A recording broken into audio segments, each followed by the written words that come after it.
নামাজ না পড়লে কি হয়? কি উত্তর দিব বলেন? নামাজ না পড়লে ঈমান নিয়ে টানাটানি শুরু হয়। নামাজ না পড়লে কি হয় ভাই? ঈমান নিয়ে টানাটানি কিভাবে শুরু হয় বুঝাবো। অনেক ইমামদের মতে যে ঠান্ডা মাথায় ইচ্ছাকৃতভাবে মুসলমান হয়েও নামাজ পড়ে না, সে ইসলাম থেকে বের হয়ে যায়, খারিজ হয়ে যায়। অনেক ইমামদের মত এটা।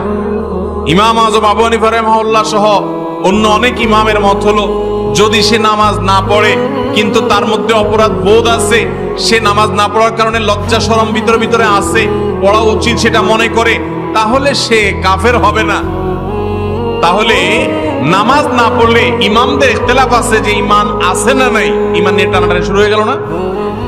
তো নামাজ না পড়লে ঈমানে টানাটানি শুরু হয়। কিন্তু আমাদের বাংলাদেশে মানুষের ঈমান এত মজবুত, এত শক্ত,